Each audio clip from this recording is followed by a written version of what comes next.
బనకచెర్ల గోదావరి వివాదం ఏమిటి? అధికార విపక్షాల మధ్య తీవ్ర స్థాయిలో చర్చలు జరుగుతున్నాయి. విమర్శలు ప్రతి విమర్శలు వస్తున్నాయి. ఏమిటి ఇది? అంటే ఇది కొత్తది కాదని నేను భావన. ముఖ్యంగా గత ప్రభుత్వం ఆంధ్రలో ఉన్నటువంటి జగన్మోహన్ రెడ్డి గారి ప్రభుత్వంలో కూడా ఒక ప్రతిపాదన వచ్చిండే అది. అప్పుడు కూడా మనం దానికి మనతో ఎలాంటి మంచి స్నేహరూపకంగానే ఉన్నటువంటి జగన్మోహన్ రెడ్డి గారు సడన్గా పోలవరం నుంచి బనకచెర్లకు మేము ఒకటి లిఫ్ట్ ద్వారా నీళ్లు తీసుకొచ్చేసి మేము ఇక మన రాయలసీమలో ఉన్నటువంటి ప్రాంతానికి మేము నీళ్ళు ఇవ్వాలని అనుకుంటున్నామని ఒకటి వచ్చింది. అది వచ్చిన తర్వాత దాన్ని మనం కరాఖండిగా మనం వ్యతిరేకించినాము ఆ ప్రతిపాదనని. దాని తర్వాత సద్దుమణిగింది అది. దాని తర్వాత ఈ మళ్ళీ కొత్త ప్రభుత్వం మన గత ఏడాదిలో వచ్చినటువంటి ఆంధ్రలో వచ్చినటువంటి కొత్త ప్రభుత్వం వాళ్ళు తిరిగి ఒక ప్రతిపాదన మన ఈ మధ్యలో వచ్చినట్టుగా మనకు పేపర్లో చూడడం జరిగింది. తర్వాత ఆ విషయంలో అక్కడి ప్రభుత్వం విడుదల చేసినటువంటి ప్రకటనల రూపకంగా తెలిసిన సమాచారం ఏంటంటే గోదావరి నది యొక్క లాస్ట్ రిజర్వాయర్ అనేది ప్రపోజ్డ్ ఇప్పుడు ఉన్నటువంటి పోలవరం రిజర్వాయర్ పెద్దది. పోలవరం రిజర్వాయర్ నుంచి మేము వరద నీటిని వాళ్ళు దాన్ని చాలా ఒక తెలివిగా వరద నీటిని మేము 200 TMCని మేము అటు బనకచెర్లకు తరలించాలని అనుకుంటున్నాము.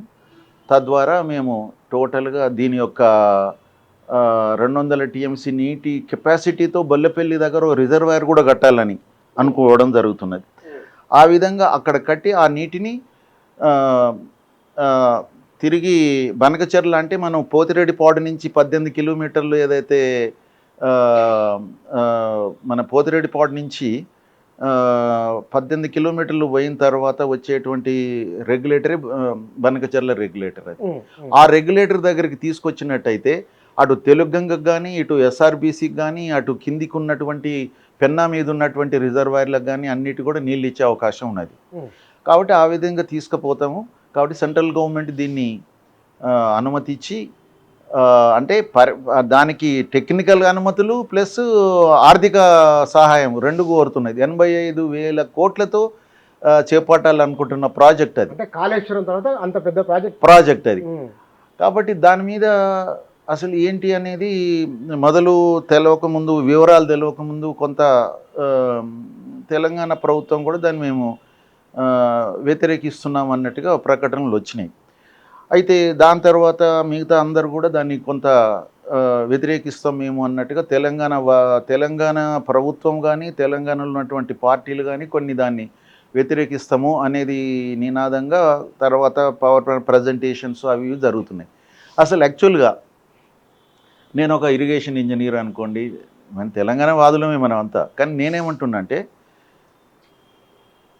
పోలవరం నుంచి బనకచెర్లకు ఏదైతే ప్రపోజల్ ఉందో దాన్ని గుడ్డిగా వ్యతిరేకించకూడదు అనేది నా భావన. మా తెలంగాణ రిటైర్డ్ ఇంజనీర్స్ తీసుకున్నటువంటి నిర్ణయం గుడ్డిగా వ్యతిరేకించడం.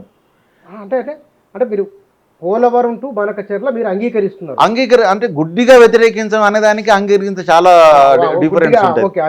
అంటే ఒక తర్కబద్ధంగా వ్యతిరేకించాలంటే ఎట్లా? అంటే కొన్ని కండిషన్స్. ఎట్లా? ఏమేమి? ఇప్పుడు నేను అనేది ఏంటంటే తెలంగాణ యొక్క ప్రాజెక్ట్ తెలంగాణ తర్వాతనే పోలవరం ఉంటుంది గోదావరిలో, అంతే కదా. మనది అయిన తర్వాతనే అక్కడికి చేరుతుంది. కాబట్టి మన ప్రాజెక్టుకి ఎక్కడ కూడా నష్టం ఉండదు అనేది ఒక సూచన. అయితే ఆ దిగువన ఎక్కడో పోలవరం నుంచి తీసుకుపోతుండే సముద్రంలో కలిసేటువంటి నీటిని మేము దాన్ని డైవర్ట్ చేసుకుంటున్నామని వాళ్ళు చెప్తున్నారు. కాబట్టి దాన్ని గుడ్డిగా వ్యతిరేకించకూడదు అని అంతే. కానీ అది అక్కడ ఆ ప్రాజెక్టుని టేకప్ చేయాలంటే మేము ఆలోచించి కొన్ని కండిషన్స్ కనుక ఒప్పుకున్నట్టయితే దాన్ని మనం ఓకే అనవచ్చు అనేది. ఇది ఫస్ట్ కండిషన్. గోదావరి మీద కానీ గోదావరి యొక్క ఉపనదుల మీద కానీ ఉన్నటువంటి అన్ని కంప్లీటెడ్ అయిన ప్రాజెక్ట్స్, లేకుంటే ఇప్పుడు ఆన్గోయింగ్ ప్రాజెక్ట్స్ నడుస్తున్న ప్రాజెక్ట్స్, తర్వాత ఫ్యూచర్లో పైప్ లైన్లు ఉన్న ప్రాజెక్ట్స్, మనం ఇప్పుడు కొన్ని మనం చేయాలనేటువంటి ప్రపోజల్స్లో ఉన్నటువంటి ప్రాజెక్ట్స్, ఫ్యూచర్ని అన్ని దృష్టిలో పెట్టుకొని వీటన్నిటికి కూడా నిఖర జలాలు కేటాయింపులు జరగాలి. అన్నిటికీ గోదావరిలో నిఖర జలాలు కేటాయింపులు జరగాలి. ఇప్పుడు జరగనటువంటి ప్రాజెక్టులు ఇంకా ఉన్నాయి మన దగ్గర. ఇప్పటికి కూడా సీతారామ ప్రాజెక్టుకు నికర జలాలు ఇంకా కేటాయింపులు జరగలేదు, మనం పంపిస్తున్నాం కానీ. కాబట్టి ఆల్రెడీ అంటే ఎగ్జిస్టింగ్ ప్రాజెక్ట్స్, ఆన్గోయింగ్ ప్రాజెక్ట్స్, తర్వాత ప్రతిపాదనలో ఉన్నటువంటి ప్రాజెక్టులు అన్నిటి కూడా నికర గోదావరి జలాలు కేటాయింపులు జరగాలి. అంటే మనకు బచావత్ గోదావరికి బచావత్ కమిషన్ ఇచ్చినటువంటి దాని ప్రకారంగా మనం అనుకుంటున్నాం ఏంటంటే 950 టీఎంసీలు తెలంగాణకు వచ్చే అవకాశం ఉన్నది మన యొక్క వాటా కింద. పంచలేదు, 2 స్టేట్ల మధ్యలో పంచలేదు. ఒక ఆంధ్రప్రదేశ్కు 500 టీఎంసీల కంటే ఎక్కువ తీసుకోలేరు అనేది మన భావన. మనకున్నటువంటి 1400 చిల్లర ఉన్నటువంటి టీఎంసీలో మన ఆంధ్రప్రదేశ్కి వచ్చిన దాంట్లో మనకు 950, వాళ్ళకి 500 అనుకున్నాం మనం. సరే, 950లో 950 టీఎంసీలు ఇప్పటి వరకు ఉన్న ప్రాజెక్టులలో మనం ఎన్ని కేటాయింపులు జరిగిందో మనకు తెలుసుకొని బ్యాలెన్స్ ఏవైతే ఉన్నాయో మిగిలిపోయిన ఉన్నటువంటి ప్రాజెక్టులు అన్నిటికి కూడా ఆ విధంగా కేటాయింపులు జరగాలి. పక్కా మనకు ఎక్కడికి పోయినా మనం ఏదైనా ఆర్థిక సహాయం తీసుకోవాలన్నా కూడా నికర జలాల కేటాయింపులు ఉంటేనే మనకు ఎక్కడ ఏవైనా ప్రపంచ బ్యాంక్ కానీ, జపాన్ బ్యాంక్ కానీ, లేకుంటే ఈవెన్ మన దేశంలో ఉన్నటువంటి ఏషియా బ్యాంక్ కానీ, మన దేశంలో ఉన్నటువంటి ఇంకా వేరే ఫైనాన్స్ కంపెనీలు ఏవైనా ముందుకు వస్తాయి. అదొకటి ఫస్ట్ కండిషన్. అది రెండో కండిషను, పోలవరం నుంచి ఎన్ని టీఎంసీల నీళ్లు వాళ్ళు అటు బనకచెర్లకు తరలించాలి అనుకుంటున్నారో, గొల్లపల్లి రిజర్వాయర్ కట్టి బనకచెర్లకు తరలించాలి అనుకుంటున్నారు కదా, ఆ తరలించేది 200 టీఎంసీలు అని చెప్పేసి ఈరోజు అంటున్నారు. అందులో ఒకసారి 150 టీఎంసీలతో బొల్లపల్లి రిజర్వాయర్ అంటున్నారు, బొల్లపల్లి రిజర్వాయర్ 200 టీఎంసీకి అని అనుకుంటున్నారు. సరే, వాళ్ళు ఎంతైనా కట్టుకొని 200 టీఎంసీ పోలవరం నుంచి డైవర్ట్ చేస్తారు. ఈ డైవర్షన్కి ఎన్ని టీఎంసీలు అయితే పెన్నా బేసిన్కు వాళ్ళు డైవర్ట్ చేస్తారో అన్ని టీఎంసీల నీళ్లు మనకు ఇప్పుడు బచావా తర్వాత బ్రిజేష్ ట్రిబ్యునల్ నడుస్తున్నది. బ్రిజేష్ ట్రిబ్యునల్లో ఈరోజు మనకు 2 రాష్ట్రాల మధ్యలో ఆ నీటిని పంపకాలు చేయాలి. ఇప్పుడు జరుగుతున్న ప్రాసెస్ అది కృష్ణ సంబంధించి. సరే, ఇప్పుడు 811 బ్రిజేష్ ఇచ్చినటువంటి మన బచావత్ ప్రకారంగా ఉండే సమైక్య ఆంధ్రప్రదేశ్. అయితే ఇప్పటి వరకు మన వాళ్ళు మరి ఎందుకు అనుకుంటున్నారేమో కానీ మనకు తెలంగాణకు 299, 512 ఆంధ్రకు కేటాయింపులు అనుకుంటున్నారు. ఆ కేటాయింపులు కాదు అసలు. అది 811కు 2 రాష్ట్రాల మధ్యలో ఎక్కడ కూడా అఫీషియల్గా పంపకం జరగలేదు. ఇప్పుడు ఆ పని బ్రిజేష్ చేస్తున్నది. బ్రిజేష్ ఇచ్చినటువంటి దాన్ని మళ్ళీ బ్రిజేష్ చేస్తున్నది ఇప్పుడు 2 రాష్ట్రాల మధ్యలో పంపకం. అప్పటి వరకు తెలంగాణ ఎప్పుడైతే ఏర్పడ్డదో 14లో, మరి అప్పటి వరకు ఏ విధంగా పంచుకోవాలి నీటిని అన్నప్పుడు అప్పుడు విద్యాసాగర్ రావు గారు ఏమన్నారంటే, మనము కేటాయింపులు కాకుండా నీటి వినియోగం ఎట్లయితుంది ప్రస్తుతం తెలంగాణ ప్రాజెక్టులకు, ఆంధ్ర ప్రాజెక్టులకు నీటి వినియోగం ఏ విధంగా జరుగుతున్నదో మనం తెలంగాణ ప్రాజెక్టులు కంప్లీట్ అయ్యేంత వరకు అంతకంటే ఎక్కువ ఇచ్చినా మనం ఎక్కువ వినియోగం చేసుకోలేము కదా. ఇప్పుడు ఉన్నటువంటి ప్రాజెక్టులకు ఎంత వినియోగం అవుతుందో ఆ ప్రకారంగా ఇప్పుడు మనం ఈ సంవత్సరానికి మనం ఆ విధంగా నీటిని వినియోగించుకుందామని అన్నారు. అలొకేషన్ కాదు, అది వినియోగం. ఆ విధంగా ఆ రోజు జరిగినటువంటి దాని ప్రకారంగా మనకు 299, 512 అనుకున్నారు. అట్లా కూడా రాలేదు, 267 వచ్చింది మనకు. అట్లా కూడా తగ్గించారు మనకు. మైనర్ ఇరిగేషన్లో 45 టీఎంసీలు మనకి ఏదో సేవింగ్ అని చెప్పేసి అది కూడా తగ్గించారు వాటా మనకు. కాబట్టి అది ఇప్పటి వరకు మనకు తెలంగాణకు అది ఏదో కేటాయింపుల కింద భావిస్తున్నారు. తెలంగాణ కేటాయింపులు కావవి. తెలంగాణలో తాత్కాలికంగా 1 సంవత్సరానికి చేసుకున్న ఒప్పందం అది. అది తర్వాత ఈలోగా బ్రిజేష్ వస్తుంది కదా అనుకున్నాం. బ్రిజేష్ ట్రిబ్యునల్ ఇచ్చేసింది అనుకో, అయిపోతుంది. అటు బ్రిజేష్ ట్రిబ్యునల్ దాని యొక్క అవార్డు రావడంలో లేట్ అవుతున్న కారణంగా ఎవ్రీ ఇయర్ దాన్ని ఎక్స్టెండ్ చేసుకుంటూ పోతున్నారు. ఎవ్రీ ఇయర్ ఏది 2015లో చేసుకున్న ఏదైతే ఉన్నదో ఒప్పందము, దాన్ని ఎవ్రీ ఇయర్ ఎక్స్టెండ్ చేసుకుంటున్నారు ఇప్పుడు కేఆర్ఎంబి ద్వారా. ఆ విధంగా వినియోగించుకోవడానికి ఒకసారి మనకు 209, 245 వినియోగించుకున్నాం. 45 టీఎంసీలు మనం వినియోగించుకోలేకపోయినాం మనకున్న వాటా ప్రకారం కూడా. అంటే అది ఏం తెలుపుతున్నది అంటే తెలంగాణలోని ప్రాజెక్టులు ఇంకా కంప్లీట్ కాని కారణంగా మనకు వినియోగంలోకి ఎక్కువ తీసుకురాలేకపోతున్నాం. కిందికి వెళ్ళిపోతున్నాయి నీళ్ళని. అవి బదులు ఆంధ్రకి ఎన్ని వినియోగం అవుతున్నాయి అవి తీసుకుంటున్నారు, మిగతా కిందికి వెళ్ళిపోతున్నాయి కదా. కాబట్టి అది అట్లున్నది. కాబట్టి ఇప్పుడు బ్రిజేష్ ఇచ్చేటువంటి పంపకంలో తెలంగాణకు మనం ఎక్కువ ఎక్స్పెక్ట్ చేస్తున్నాం. ఇప్పుడు మనకు 811 బదులు ఇప్పుడు 1004 వచ్చింది కదా ఆంధ్రప్రదేశ్ వాటా కింద. ఆ వాటాలో మనకే ఎక్కువ వస్తుంది అని చెప్పేసి మనకు 70% అని 70% మనకే రావాలని చెప్పేసి మనం వాదన ఉన్నది చాలా గట్టిగా చేస్తున్నారు.